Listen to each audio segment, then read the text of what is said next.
Well, good evening. Welcome to our show, Bridging the Gap. We have edckchin and Bonnie Gross here. Always a Talking. pleasure. Yeah. Can't believe it, Bonnie. We did it more than 25 years ago. Time flies. I know, and my birthday is coming up, and I don't even want to think about the number. I just want to enjoy myself with you on this show. Okay. What day is it? When is your birthday? June 12th. June 12th. I'm not telling you how old I am. Okay. Yeah, it's always a secret. We always say, for ladies, 25 years old. Yeah, that's about right. My kids are older than me, but otherwise, that's fine. Right. So, welcome back for anyone who is watching this live.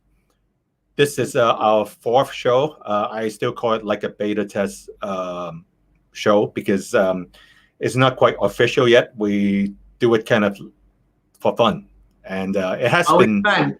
Yeah, it has been fun. And then we did it. I can remember the first show was like in the early 90s, 92, 93, when we were at Chin Radio. Yes, and I remember we did it live very late at night in Toronto time, right? 11, and I remember coming down very late to do it. But somehow, once we got on the air, I wasn't tired anymore, But so it's always nice to know that people are listening. Yeah, when we do it very late, it was like pre-recording. That was at Fairchild. I spent 1 year at Fairchild. So yes, the live show it's at Chin. That was 7 to 8 p.m. I think. Yeah. Oh, really? Yes. I just remember coming very late to do the show, but it could have been the Fairchild one. Yeah, it's always a pleasure, whether it's 8 or 11. It was always good. Great. Now, just to recap, I know like we are both busy and we don't have the time to make it on a regular basis. So we want to encourage those who are watching this show to just to circulate this YouTube channel, like the episode, as effortlessly as they could, meaning just to share it, get the word out. Right? Yeah, absolutely. And I will do that in Canada as well. You can do that. You can easily do that these days, right? Yeah. The internet is amazing. We can share. Now, I also made some improvement. I'm in a different room right now. You see at the back, it's a TV. Yes, I do. Yeah. This is the thumbnail picture that we will use when the 20-minute show is finished. So this will be the thumbnail picture. But anyways, what have we talked about before? I guess last episode we talked about the Canadian raising, and then we used 2 or 3 words that Canadians, the way we speak it is quite different from the U.S. The Americans say it, and also in different parts of the U.S. they say it quite differently. And there are 3 words: sorry, borrow, and out and about. How would you say it, the Canadian? Well, how I would say it as a Canadian from Eastern Canada, which is different pronunciation than, I'm not as far east as Newfoundland. I'm northeast, but there's people more east than me, Nova Scotia, Newfoundland, they pronounce it differently. There's people in the west, British Columbia, Calgary, their pronunciation is different. So I'm going to tell you how we speak in Ontario and how that's different from the U.S. around New York State, New Hampshire, there. Okay. Let me type the word out first. See whether you can see it. Okay. Can you see the word? Very interesting Canadian word. Yes. Sorry.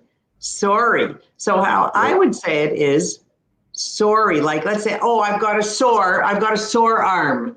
Okay. Right. It's that same pronunciation. Sorry. The way they would say it in New York and those states is sorry. Yeah. Sorry. It's more open. It's more ah sound. We have more o sound. I think so too. Yes. Will people understand you? Yes. It doesn't change whether people understand you or not. But if you are listening to people in Canada and the US, you might notice that we're saying the same word, but we're saying it slightly differently. You can say it either way, anywhere in North America, and people will understand you. Yeah, but here's the other point about sorry. I'm sorry, Ed. What were you going to say? No, and we always as Canadians, we always like to apologize. It seems like, right? Sorry. Right. And then the New Yorkers would say, "I'm sorry." That's right. But they don't apologize as much as we do. That's actually what I was about to say. Same thing. As Canadians, the whole world makes fun of us for apologizing all the time. Yeah, let's say somebody else bumps into me. We're walking along the street and somebody bumps into me. As a Canadian, I would say, I'm sorry, even though it's not my fault. Yes. So it's actually a nice quality in that we are polite, but it's also a demeaning quality is that we are so apologetic. We apologize for everything, and maybe that's not so good. But we are Canadian. I'm sorry. I hope people don't think we are weak. Even though I have a dual identity here in Hong Kong. But yes, I know. I'm proud of you for that. I think that, I don't know if they think we're weak. I think ultimately they see us as normal and not weak, but with this funny little expression that we use too often.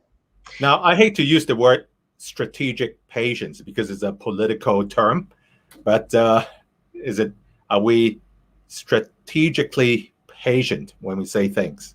That's a very interesting, I have to think about that. I think that these qualities of patience, qualities of waiting, qualities of not talking until somebody else is finished, qualities of saying, I hope you don't mind, but I'm going to speak. I don't think it's strategic. I think it is automatic. Right. But New Yorkers, they were jumped in right away. Yes, I think that's also, and I think it's automatic. Now, of course, there will be times in business that we are strategic, and so are Americans. But I think that these habits are automatic.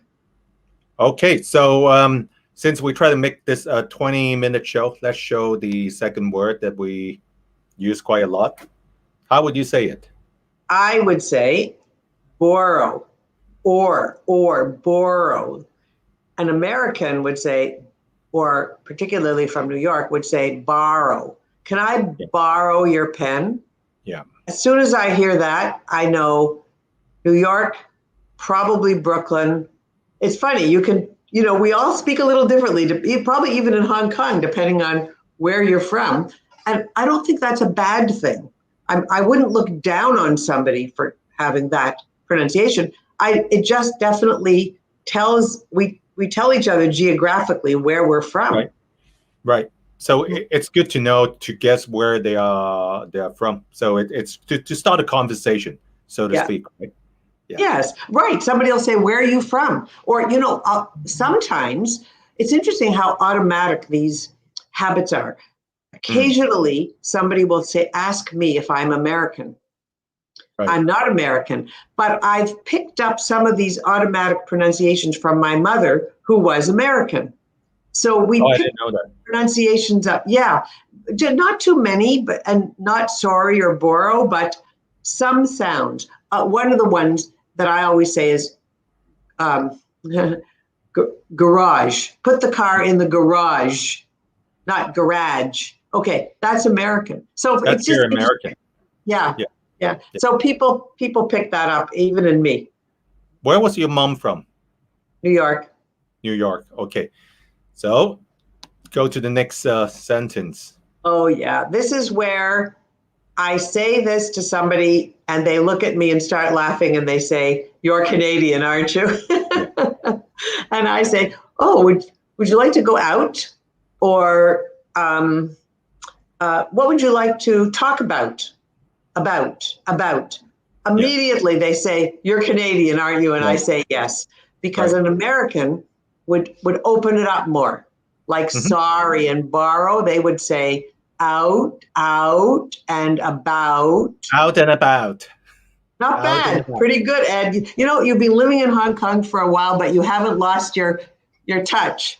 Okay, so I would got say some friends from Brooklyn. So out and about. I see. So you have practice. Brooklyn, I can tell. So, well, broadly speaking, we call this Canadian raising, right? That's we interesting. say it a little bit higher in the mouth. And how would you describe it? How I would describe it is we close the mouth more, and Americans would open the mouth more for these sounds. Okay. For these sounds. Yeah. I think you and I are describing it in the same way. Right. Like, so if I want to say it the American way, I have to open my jaw a little more to get that sound out and about. Right. But if I want to say it the Canadian way, I just say out, like watch my lips, out and about, out. You can't open up. So open up more, it's American. Close more, it's Canadian. Yeah. And we're not saying anyone is big mouth. No one is big mouth here. And why is it Bonnie No one freezing? is. You froze.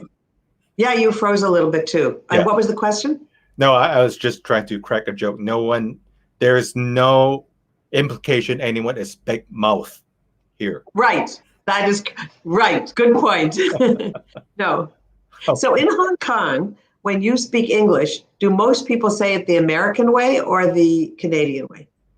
I think Hong Kong it's very difficult to just pinpoint to one accent because Hong Kong used to be a British colony, and there are enough Americans still living in Hong Kong. I think 100,000 American passport holders, and then probably 500,000 Canadian passport holders are also Hong Kongers, plus Aussies and British, right? So it's a mixed bag. It's difficult. Yeah. I hear people in Toronto from Hong Kong. I hear mostly British. Right. And I can never imitate the British accent. I don't know why, even though I spent my first 16 years in Hong Kong.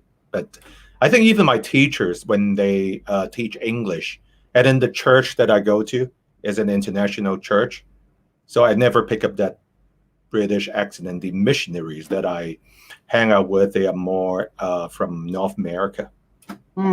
So I kind of never. But you really hear the difference. You hear, obviously you hear all the differences in accents because you're asking me really good questions. Yeah, but I still have trouble understanding New Zealand accent and some Australian accent, to be honest. Most people do. Even native English speakers, we have trouble too. Don't worry about it. If you were there, you would start to understand it because you were hearing it all the time. Right. So these are like the nitty gritty stuff that we don't want to drill too much into it. But today we have a different topic: how to speak with conviction. That would be the key topic for today. Very important, because I see people all the time in my work here who are very smart, very good at their job, make presentations all the time, but they don't speak the presentations with conviction. And clarity. Now I have to lower my head a little bit. With clarity and conviction. Yeah. Yes. Clarity is important too. You don't beat it is. Yeah. Yes, it is. Let me give you an example of someone who I just worked with before I came on the air. Right. It's a perfect example. She is from Hong Kong. She's been here for 12 years. She's super bright. She's in the financial business, as you are. And she just got a new job making really fabulous presentations about her team and about investing and, giving advice. And I could see she's amazing in terms of being smart. Okay, so here was the problems. Firstly, her English, even though it was pretty good from the vocabulary point of view and grammar point of view, it was very difficult to understand because the pronunciation was not great. Too many sounds missing. R, L, T, H. What does that have to do with talking with clarity? It has everything to do with talking with clarity, so that the advice that she was giving and the presentation that she gave about finances and funds was excellent, but it was extremely hard to understand because it wasn't clear. And the reason was that many sounds were missing. And this is very common with people who go from Cantonese to English. For example, she came to North America pretty late, or at a very young age? She's been here probably for about 12 years. So I would say she's around 32 or something like that. Right. So for example, she in the word, I actually have it right in front of me. She would say the word. Let me give you a good example. She would say the word hardware, but the R's were missing. Hardware. Okay. She would say the word fund, and the D was missing, so it sounded like fun. She would say the word equal, but the L was missing. Equal. Okay. All right. So if in English, as soon as a person does that, we don't understand it. Because those sounds, the R, L, T, H, V, W, the consonant sounds, that's what's important about English. Yeah. And so in order for people to appreciate the value of what she's saying. Oh, there's another one, the word valuable. She missed the V and she missed both L's. Okay, now, in order for people to really appreciate what she's saying, I'm going to work with her to put all those sounds in correctly. Number one. Okay, now let's talk about the conviction part. So conviction has more to do with intonation. I'm looking for notes that I made. Okay, so if a person speaks monotone, okay, let's say the sentence is, this is a very valuable investment for our company. Or maybe the sentence is, I believe that this is a very valuable investment for our company. Okay, so listen to the difference. I believe that this is a very valuable investment for our company. No conviction. Now listen to it. I believe that this is a very valuable investment for our company. Of course, one, it's Fiction. more like a robotic type of presentation. The other one, you speak naturally. Better than naturally. So what I did the second time was I stressed the important words. I went up and down in my tone. I did not fade my voice away at the end, and I paused. Yeah, and there is more intonation, put it this way. Much more, right. Yeah. Now, if I may just want to talk about exceptions too. If you go to the province of Alberta, you don't really pronounce the T sound like Alberta, but there are some exceptions to Canadian words, especially the provinces and the cities. Okay. I'm going to just make a note here. Okay. Yes, you've got good ears. That's true. We do pronounce the T. But let me tell you, generally, we don't pronounce it like the British do. Alberta. Yeah. Same with Toronto. It sounds like we're dropping it. We're not.